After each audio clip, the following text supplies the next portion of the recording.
I'm Barry Shaw, and this is The View from Israel. Thank you for joining me on CoolTV. And today, as we anticipate the details of the Trump administration peace plan to solve the problems with the Palestinians, I want to ask you a question. What do you really know about the Palestinians? These are the Arabs that keep claiming they want a state and keep rejecting it whenever it's offered. And that's been offered a lot. Israel, on the other hand, was offered a truncated state about 70 years ago, and we said, yes, please. Look at them today and look at us. They were offered a state back in 1948, and they said no. And they've been offered a state several times since and rejected it. It was recently admitted by Saeb Erekat. He is the chief negotiator of the Palestinian Authority, that in 2008, Israeli Prime Minister Ehud Olmert offered the Palestinians more than the 1967 territories. And Mahmoud Abbas even rejected that offer. Unbelievable, but true. So I repeat the question. What do you really know about the Palestinians?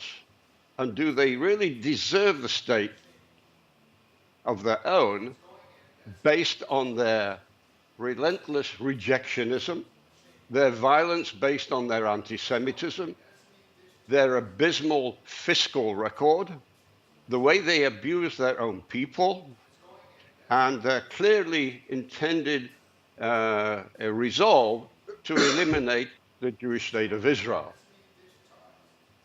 As for making peace, why is the pressure always on Israel to make concessions to establish a Palestinian state?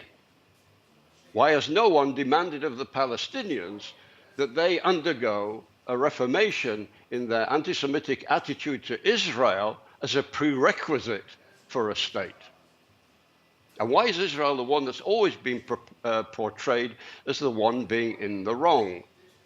So in this program, I want to lift the lid off the Palestinian Authority and have you see things as they really are, and not as you've been hoodwinked to believe they are. I'm going to reveal to you what you're not being told about the Palestinian Authority, our so-called peace partner. Not being told it, not by the international diplomatic community, not by the United Nations, not by the United Nations Human Rights Council, UNESCO, not by the European Union, and not by much of the mainstream media. All of them fail to address the fact that you need two to tango, and the Palestinian Authority don't know how to dance. I think you'll be surprised, possibly shocked by what we're about to tell you and show you. And to help me, I'm joined by someone whose profession, both past and present, has brought him into close, and some would say even intimate, contact with the Palestinian Authority and those under their control. Welcome to the show, Maurice Hirsch, the Director of Legal Strategies at Palestine Media Watch. Hi, Barry. Thanks for having me. Hi, thanks for joining us, Maurice. Now, you have a long record in dealing with the harsh Palestinian facts, the real face of the Palestinian Authority. So tell us a little bit about your professional background in the IDF and as a lawyer in dealing with the Palestinian Authority. So I spent 19 years in the IDF. Most of that time I spent in the legal department of the IDF. And within that, I spent 13 years dealing with the different aspects of Palestinian terrorism and also initially of peacemaking with the Palestinian Authority. It was during the course of that service that I understood really what the Palestinian Authority is striving to achieve and the product of what they produce every day in the form of terrorists in court. In my last position, I was the head of the prosecution for Judea and Samaria, standing in court with terrorists who are proud of murdering people because of the indoctrination of the Palestinian Authority. All right. So is there anything in your days as a military prosecutor you can share with our viewers about the close connection between the Palestinian Authority and acts of brutal Palestinian terror committed against innocent Israeli civilians? Well, so that was really a daily event when you see in court people who were sent by the Palestinian Authority say that they were acting in the name of the Palestinians, who were really mass murderers, standing in court saying that they were proud of what they'd done. That, again, is the product of what they'd been taught to believe was the right way to act by the Palestinian Authority, and then carried out what they'd been taught to act. Unfortunately, Barry, in my professional career, I did things a little bit backwards. I now work for the last 2 years with an organization called Palestinian Media Watch. Palestinian Media Watch now explains to me exactly what I was seeing in court. As the name suggests, we now watch the Palestinian media to try and understand what the messages and policies the Palestinian Authority is teaching its population. The messages really are very dire and lead only to one really result, and that is more terrorism, more hatred. I want our viewers to know that we're talking here about the Palestinian Authority. We have to emphasize that. We're not talking about Palestinian Islamic Jihad. We're not talking about Hamas. We're talking about the authority that is projected as being the moderate face of the Palestinians.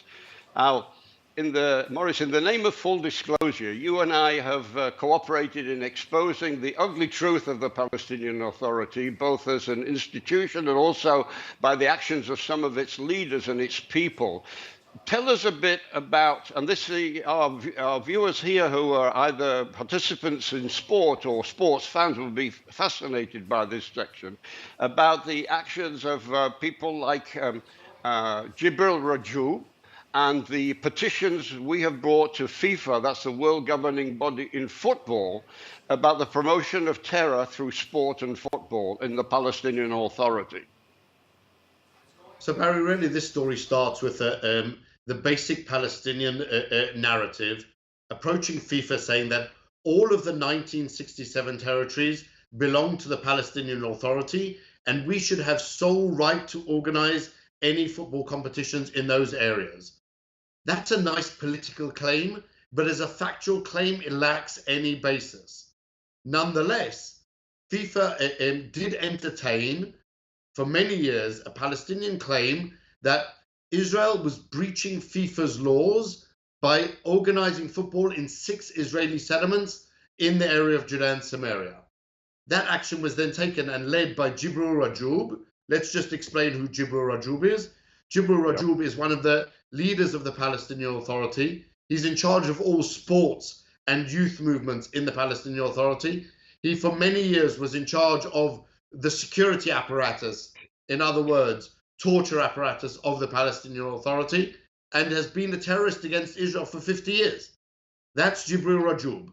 He led that charge in FIFA based on that really false claim that Israel was breaching FIFA's laws. And our response was twofold. Firstly, an offensive. Jibril Rajoub, whilst claiming that Israel was breaching FIFA's rules, at the same time, he was rarely breaching FIFA's rules. He was encouraging and inciting and promoting violence and terrorism within the world of football. Excuse me. He was glorifying terrorist murderers within the scopes of football competitions. He was allowing football competitions, the first tier of Palestinian football clubs, to hold banners of terrorist murderers on the football pitch with impunity, but really condoning and honoring what they did. All that against FIFA's rules. He was breaching the basic and fundamental provisions against racism, against that demand neutrality of football associations. Really, he was breaching everything that was fundamental to FIFA's rules. And that's what we did. We took that information, which was all publicized in the Palestinian media, and we put in a complaint against FIFA against Rajoub, to FIFA's disciplinary body. It took a while, I have to admit, but eventually the complaint against Israel was completely rejected. And on the other hand, Rajub found himself suspended from football activities for over a year and having to pay a fine for inciting more violence. And but he remains, doesn't he, as the Palestinian Authority Minister of Sport, among his many duties. He remains the head of sports, without question. The Palestinian Authority does not see any defect in his activities. The opposite is true. They not only condone, but they praise his activities because that's what they're teaching their people every single day. Rajub is just saying what the Palestinian Authority says every single day. So whilst FIFA found that repugnant, for the Palestinian Authority, that's par for the course. And you were effective, based on your legal background, by actually addressing the complaint and the petition, the appeal to FIFA, based on their own rule of ethics code. That's right, Barry. We took both the ethics code and the disciplinary code, correct, and we found all of the breaches that Rajub. We also brought into the petition to FIFA the One Family Israeli Terror Victims charity that takes care of victims of Palestinian terror.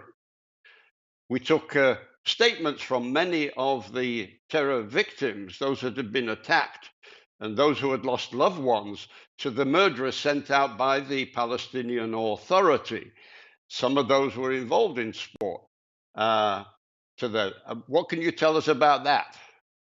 That's right, Barry. What we added on to our FIFA complaint was personal complaints of the victims of terrorism who that referred to specific terrorists who had been glorified by the Palestinian Authority in the context of sports. We took, for example, the Bennett family, who lost their husband, Aaron Bennett, and father. He was murdered by a Palestinian called Mohamed Khalabi, and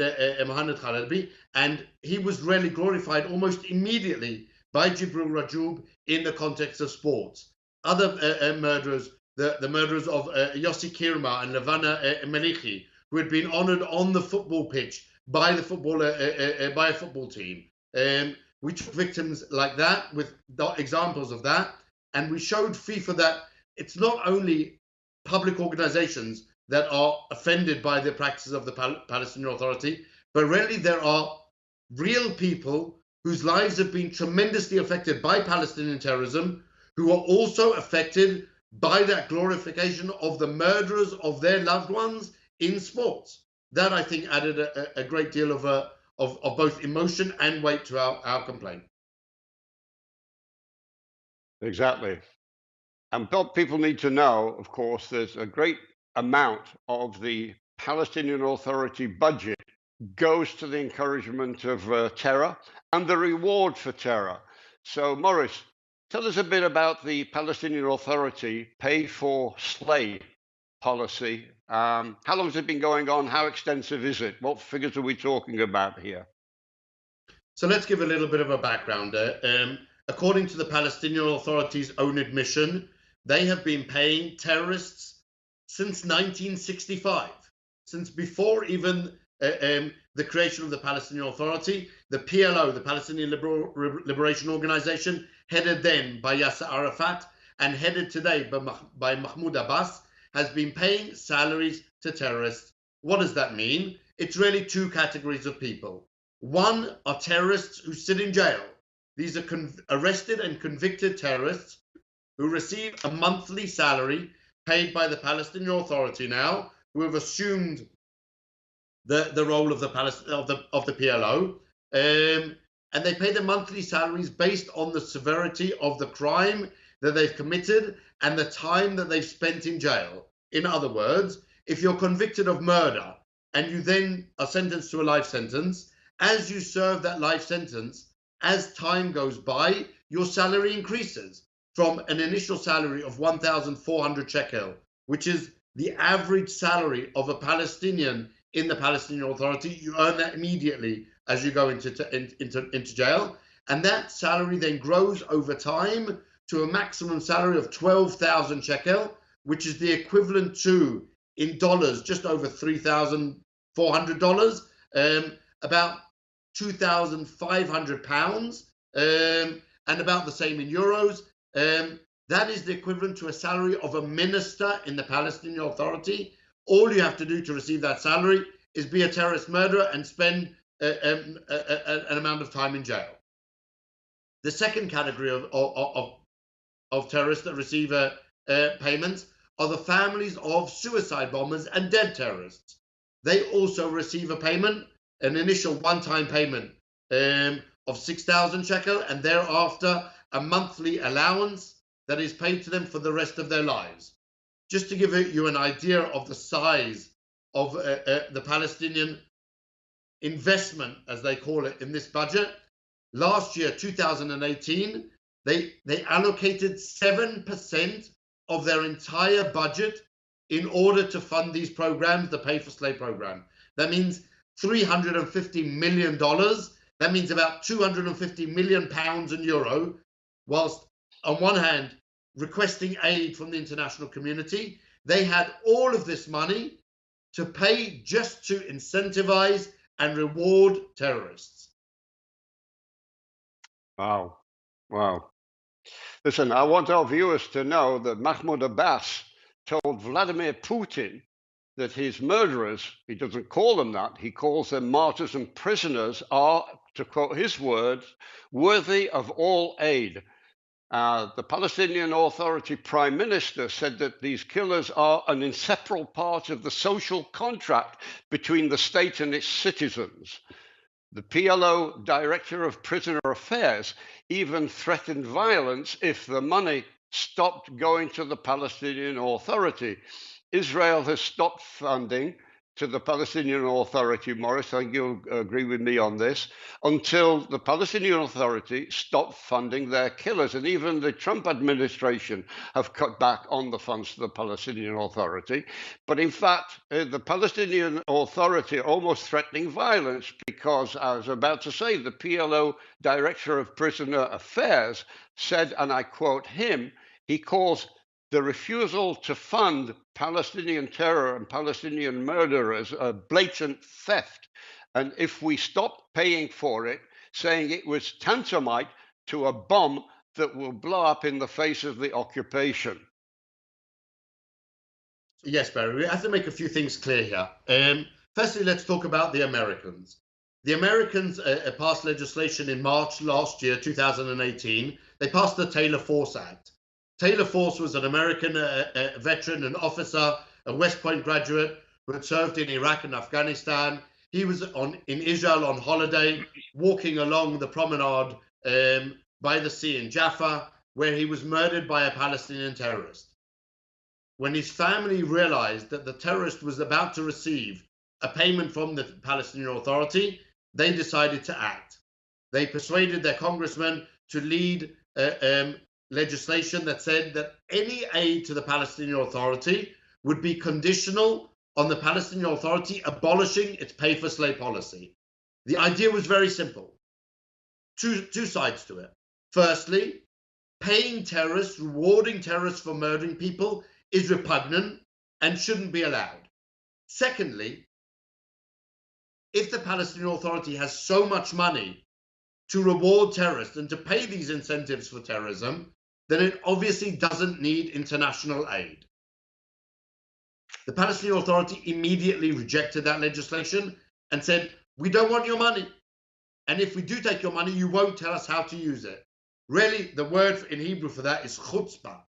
We're going to take your money that's meant to go for building peace, and we're going to use it to incentivize terrorism and murder, including those who murder American citizens. That was the American legislation. The Israeli legislation was a little bit different. The Israeli legislation said like this: every month, Israel collects taxes on behalf of the Palestinian Authority as a consequence of the Oslo Accords and transfers that money to the Palestinian Authority. Israel really is only a conduit for that money. What Israel realized is that that money is being used by the Palestinian Authority to pay the incentives to the terrorist murderers. What does that mean? Israel is providing the Palestinian Authority with the money that it then pays to the people who murdered its own citizens. That was an absurd. So the legislation that Israel passed said that whilst the Palestinian Authority has this program, Israel will deduct from the taxes only the sum that the Palestinian Authority spends to incentivize and reward terrorism. Again, we're talking about somewhere in the region of 7% potentially of the money that is collected and transferred to the Palestinian Authority. Morris, remind me of this. Yeah. Wasn't one condition of the Oslo Accord that you mentioned that the Palestinians cease their terror activity? So that's exactly the basis of the Israeli legislation, Barry. That the Oslo Accords never anticipated a situation where money given to the Palestinian Authority by Israel would be used by the Palestinian Authority to reward and incentivize terrorism. There are specific provisions in the Oslo Accords which demand that the Palestinian Authority stop incentivizing terrorism, stop promoting terrorism, stop inciting terrorism. Those are all being breached by the Palestinian Authority every time they pay 1 shekel to a terrorist as a reward for terrorism. So really what Israel was saying is that since you are fundamentally breaching the Oslo Accords, using the money collected to reward, incentivize, and incite terrorism, that money will no longer be provided. The interesting thing, Barry, is the Palestinian Authority's response. The Palestinian Authority's response has been to say, if you stop us paying the salaries to terrorists, we are going to reject all of the money, not only the 7% that Israel is taking off, but all of it. They are inflicting on themselves a financial crisis, which the World Bank just last week said will become critical in the next year. That is a self-imposed crisis. It has nothing to do with the Israeli actions, although just last week, in a first interview that the new Palestinian Prime Minister gave to the international press, he said that Israel has deducted all of the tax money. That is simply a lie. Israel deducted only half of the 7%. Really, only half of the 7%. Only 3.5% of the money. What they rejected was all the other 97%. Let's put it into figures. Every month last year, 2018, the Palestinian Authority received 670 million shekel. Israel is deducting 40 million shekel a month. They could still receive 630 million shekel a month, which was actually more than they were receiving in 2016. So they could continue on without any financial crisis, but they are choosing to inflict upon themselves a financial crisis. And it comes down to Mahmoud Abbas saying very clearly in his own voice over and over again, and you can see these videos on the site of Palestinian Media Watch, www.palwatch.org. Abbas says, if we have one last penny in the Palestinian Authority's coffers, we will spend it on the terrorists before we spend it on the needy Palestinians. That's his words, not ours. Wow. Wow. And you mentioned the World Bank. But if I remember rightly, the World Bank recently assessed the national debt of the Palestinian Authority to be in the region of about $1 billion with a B dollars.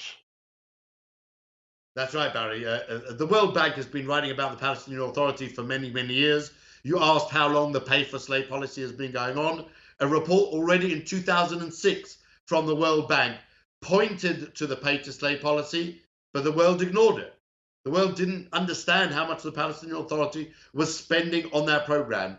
All of the debt, I don't say this lightly, all of the debt that the Palestinian Authority has accrued and will accrue is the consequence of the pay to slave policy. If their debt is going to be $1 billion, It means 4 years of pay for slay in increasing amounts. Just the last 4 years, that's over $1 billion. That is their debt, rewarding terrorism. Which shows you the fiscal irresponsibility of a state to be, a nation to be, who is more determined to promote the agenda rather than take care of their people. Just to remind ourselves. I think Barry's saying that that's fiscal irresponsibility is the biggest understatement ever. That is just a breach of the world consensus that you need to fight terrorism and not reward it. That's not just fiscal irresponsibility. That's a positive decision to squander money to reward terrorism just for murder. Right. And just to remind ourselves and our viewers, we're not talking here about Hamas or ISIS or Al Qaeda. We're talking about the Palestinian Authority based in Ramallah, the people that all the European and other international diplomats are encouraging non-stop to create a state without first of all addressing the basic fault lines of the structure of the Palestinian authorities and the Palestinian political divide. But over here, I want to turn to some of the items that Palestine Media Watch have been exposing. But first, tell us, how does Palestine Media Watch operate? Where do you get the information from? Tell us about the sources and how reliable and information the information that you publish is factual and verifiable. So what Palestinian Media Watch does is we follow the Palestinian Authority's media. What does that mean? The Palestinian Authority funds in its budget a state television, call it a state television, a state newspaper, state radio. It's the official mouthpiece of the Palestinian Authority. In those media items, you will never see criticism of the Palestinian Authority. What you will always see is the voice of the Palestinian Authority, its leaders expressing their policies, their practices, what they believe in, what messages they want to provide to the Palestinian people. That's what we follow, which is why we believe that our materials are so authentic. We don't take any type of interpretation of their materials. We take what they're saying themselves. When Mahmoud Abbas sits in front of a camera on Palestinian television and says that terrorist murderers are stars in the sky of the Palestinian people and crowns on their heads, that's him talking, not us. That is 100% authenticity. When the Palestinian Authority newspaper talks about the different glorification of terrorists, that's 100% authenticity. When the pictures, the caricatures that they show in the newspaper of the Palestinian Authority talks about their practices, it's really them talking, and we are just translating that material and providing it and making it accessible to the world around. What the Palestinian Authority excels at, truly excels at, and we saw an example just 2 weeks ago. They excel at giving two different messages. One when they're talking to the international community, and another when they're talking to their home audience. What's the example from 2 weeks ago? Mahmoud Abbas, the head of the Palestinian Authority, meets with a group of Harvard students. He tries to explain what the future would look like under Palestinian Authority, controlling sites, for example, like the Temple Mount. And he explains how every religion would be allowed to practice their practices. There would be no restrictions if only the Palestinian Authority was to control the Temple Mount. Now, we know that the Temple Mount is holy to both Muslims and Jews. So what Mahmoud Abbas really is saying is that Jews will be allowed to carry out their Jewish practices and traditions on the Temple Mount. That's what he tells the foreign audience. What he tells his internal audience is something completely different. And again, you can see this on the videos on our site. When talking about the Temple Mount, he says that the Palestinians must defend the Temple Mount against the Jews who come to defile it with their filthy feet. Yeah. Moderation to the international audience, and radicalism to his internal audience. That's what we see, and that's what we're able to show in Palestinian Media Watch, those two sides of the coin.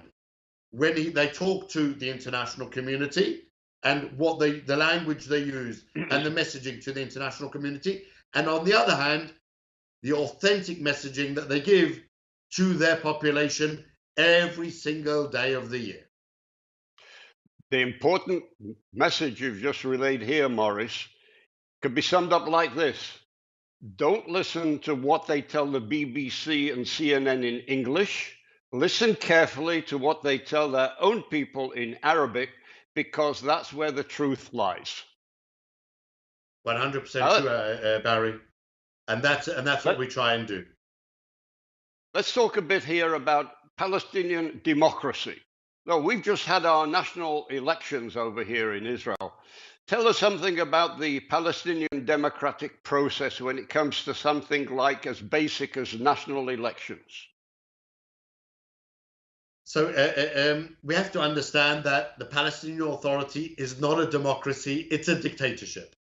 That is based on a few It's also a divided dictatorship. Well, you're absolutely right, Barry, and I'll try to explain those points on the way.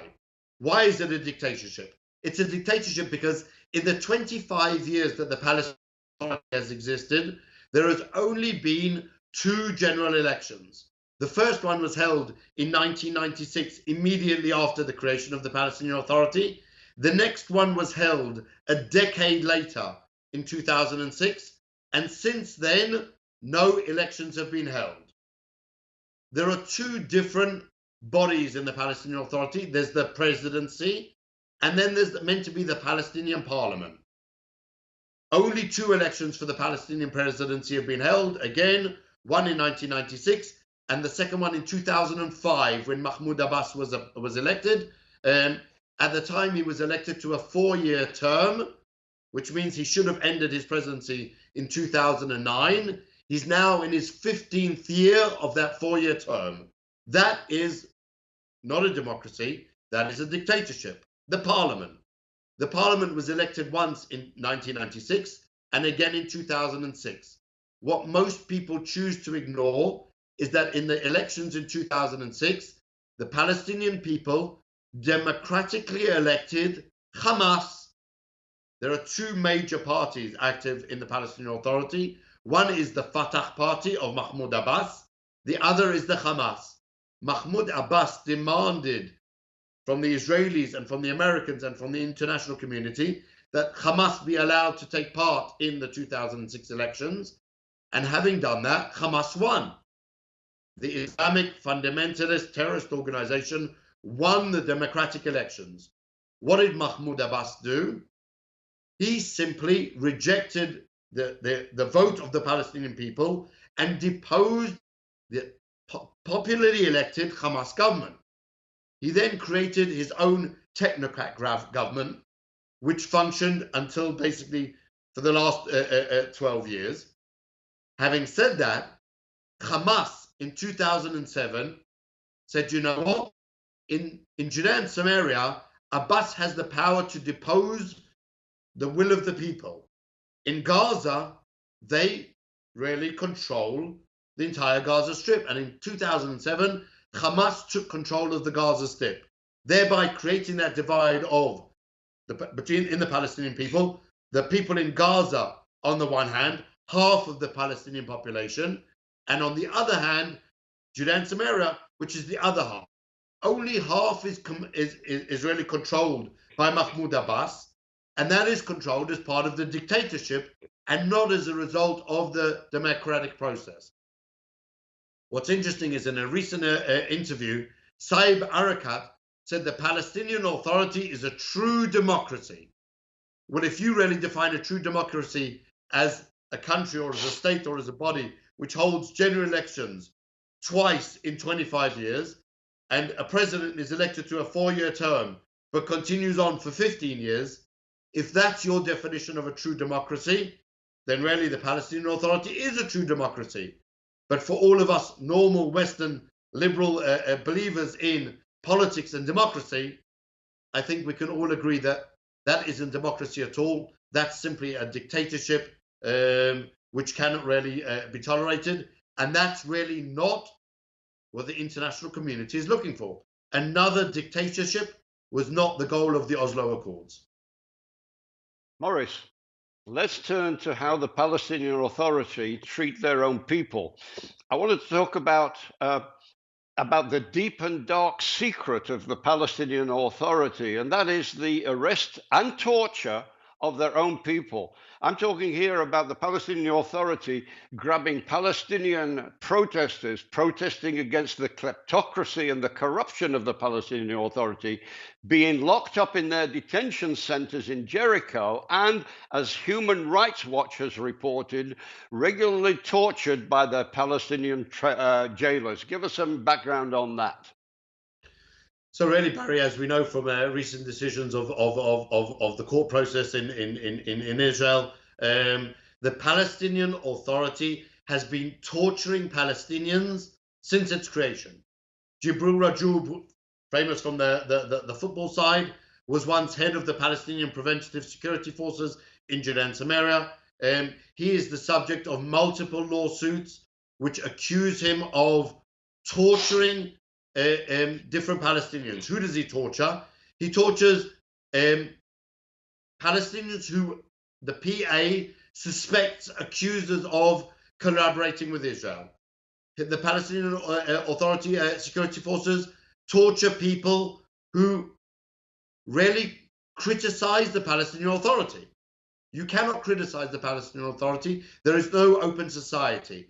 A recent poll by Khalil Shakaki, a Palestinian pollster, said that 70% of Palestinians feel that they cannot openly criticize the Palestinian Authority. Why?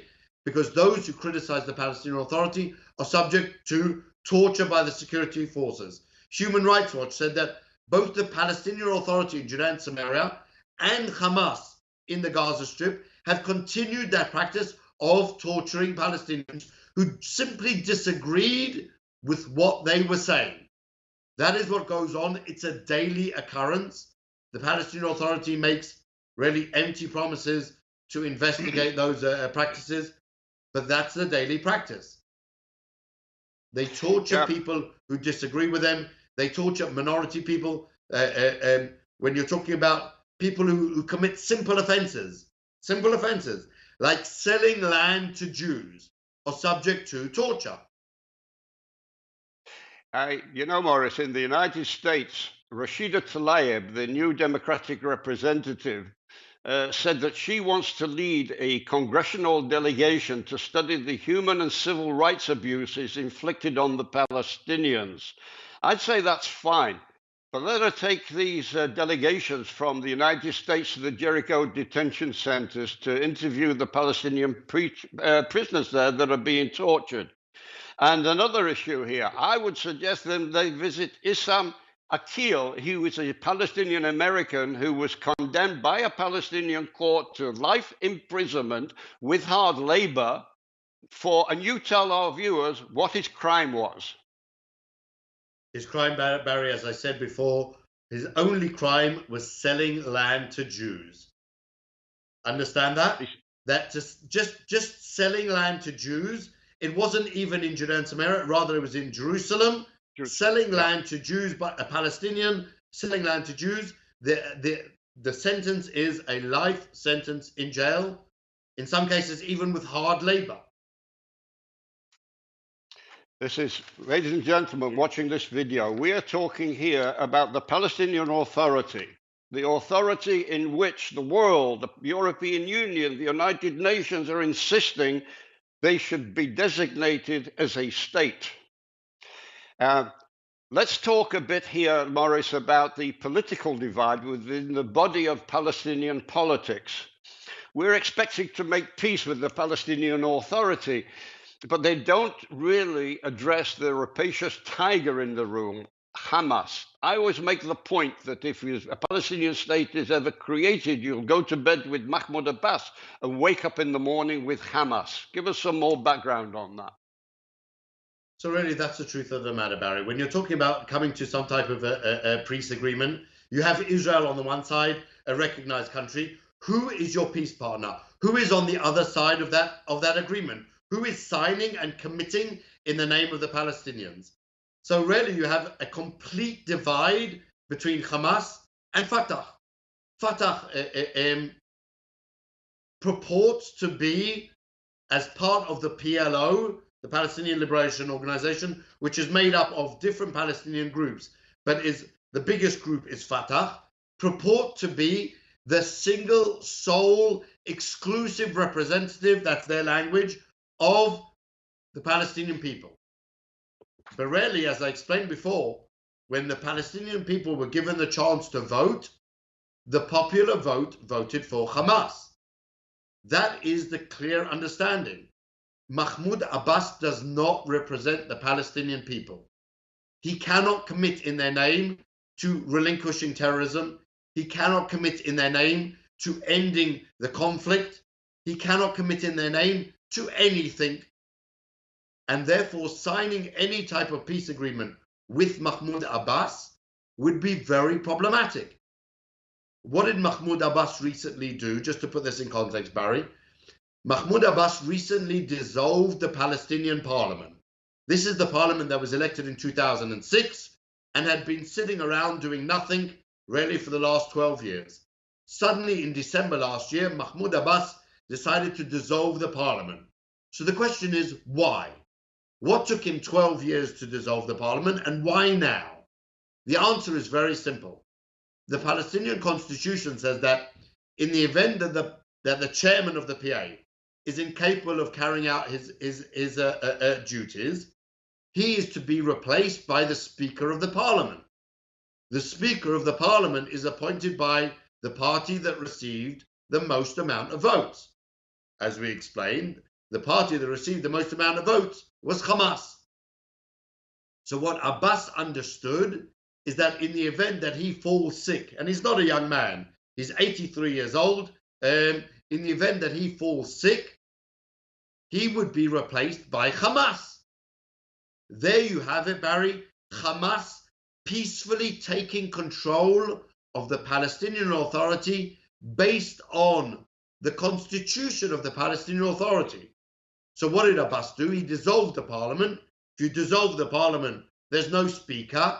That was his attempt really to support and prop up the Fatah control of the Palestinian Authority. But again, that is a leadership that represents less than half of the Palestinian people. So if you sign a peace agreement or come to a peace agreement, who are you signing it with? Exactly. You know, I agree with this computer. This has always been one of the points that I bang out about, that either by the ballot or the bullet, the Hamas will usurp power in any new Palestinian state. Listen, Maurice, in the limited time we've got left, I must ask you a couple of final questions, and I think they're important ones. Palestine Media Watch has done a report in 2015 on the anti-Semitism in the Palestinian Authority.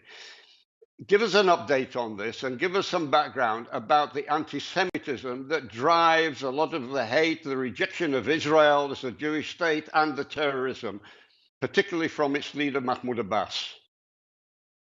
Anti-Semitism, you have to understand, Barry, is a fundamental of the Palestinian Authority.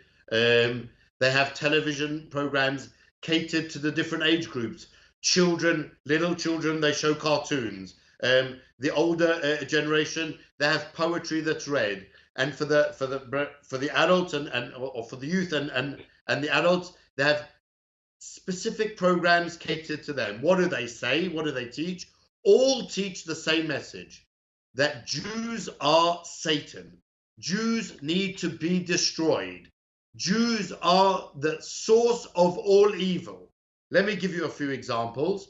For the young children, they show cartoons of the Jews in cahoots with Satan, planning to overthrow and kill all of the Muslims in the world. Context: 6 million Jews planning to kill 1.6 billion Muslims. That's what they're teaching the children. When they talk about the youth, they're teaching them poems that are recited over and over again on the Palestinian television, that the Jews are the sons, the descendants of monkeys and pigs. That's what they teach them. For the older generation, they say that the Jews are defiling the Temple Mount with their filthy feet. The caricatures that they show really echo, mirror every type of messaging that you saw from Nazi Germany. Jews are parasites that need to be killed. Jews are responsible for every type of ill in the world. One of the famous cartoons that they had, terror attack in Paris, carried out by ISIS. So they have a picture of the ISIS terrorist, caricature of the ISIS terrorist, but his gun is being held and directed by Prime Minister Benjamin Netanyahu.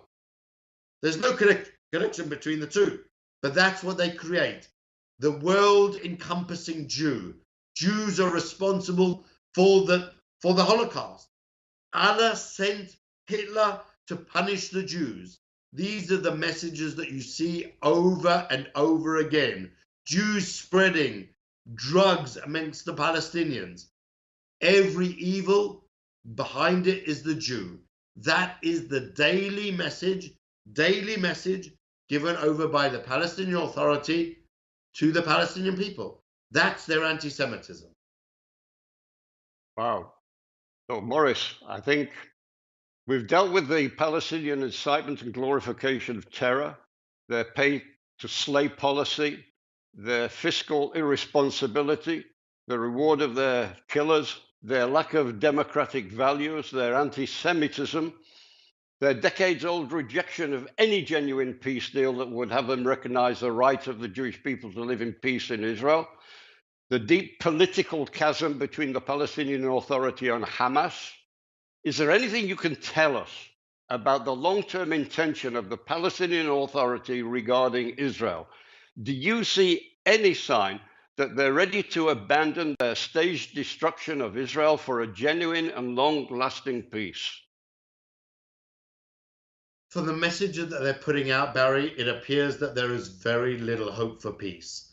The messages that they are promoting, firstly internally, and one of my co-workers at Palestinian Authority, at Palestinian Media Watch, wrote it in today's Jerusalem Post today, the 21st of April. She wrote in the Jerusalem Post about a terrorist murderer by the name of Omer Abu Layla, who 2 months ago no one would have known who he was. He is now a famous Palestinian personality and a symbol simply because he murdered 2 Jews. That's his claim to fame. In a society, in a culture that can take a murderer and from anonymity to superstar within 2 weeks, that's a culture that I think it will be very difficult to make peace with. Let's put aside their demand that every Palestinian refugee in the world be allowed to come back and flood Israel and destroy Israel's democratic basis and its Jewish nature. Let's put aside the fact that they are demanding control of half of Jerusalem that they never ever controlled in the first place. There was no Palestinian Authority that was in charge of the Temple Mount or of the Church of the Holy Sepulchre. That didn't exist. Let's put aside the fact that they're demanding that Israel return to what they call the 1967 borders, which are really the 1949 armistice lines, which at the demand of the Arab countries in the armistice agreements, they stipulated that these lines would never be seen as borders. So they're really demanding the Palestinians, the 1967 borders, they're demanding that Israel retreat to a fictional line that never existed, that at their demand never be seen as borders. So we put those aside even. How can you make peace with a culture that glorifies terrorism every single day. Peace can only be made between the people. The Palestinian Authority has really poisoned three entire generations against peace. Whereas prior to the Oslo Accords, there was daily interaction of many Palestinians with many Israelis. Today, as a result of the Palestinian Authority's actions and practices, all they hear is that Jews are evil and Jews must be killed. That's a very difficult society to make peace with. Wow. Morris, well, thanks for joining us on the show. I think we can all benefit from your intimate and professional knowledge on what's driving the Palestinian ideology of hate. Now, how do people contact you? How can they get the details of the Palestine Media Watch research and updates of what's coming out of the Palestinian Authority? So the best way to follow us is to go to our website and subscribe. It's www.palwatch.org, O-R-G, P-A-L-W-A-T-C-H, palwatch.org. You can also email me either through the general email of pmw@palwatch.org or on my personal email, Maurice, M-A-U-R-I-C-E, @palwatch.org. You can also follow us on Facebook, Palwatch, or you can follow us on Twitter @Palwatch. Wow. Thank you, Morris. Thanks for everything you've shared with us. Look, viewers, listen, we've not been discussing here Hamas in this show. We've been talking about the Palestinian Authority, portrayed as the Palestinian government in waiting. And Morris has helped us, made us aware of what sort of Palestine the international community is desperate to create as we wait for the new Trump peace plan. So my message to the international community is this: no peace is possible until you help to reform a Palestinian state so that they can be trusted to keep their commitment. This is something they never did with the Oslo Accord, which was supposed to have brought us peace. May I remind you, the Oslo Accord went way back to 1993. That was 26 years ago. And we're discussing daily terrorism today by the Palestinian Authority. And we're not even talking about Hamas, Palestinian Hamas. This is an important message to you, the viewers, and it's an important message that your leaders and your media and your political leaders should be aware of. So from me, Barry Shaw, and The View from Israel for CoolTV, I want to thank you for watching with one request. If you found this show informative, please make others aware of the facts we have presented by sharing this video. Thank you for sharing it and being with us. Goodbye from Barry Shaw and The View from Israel.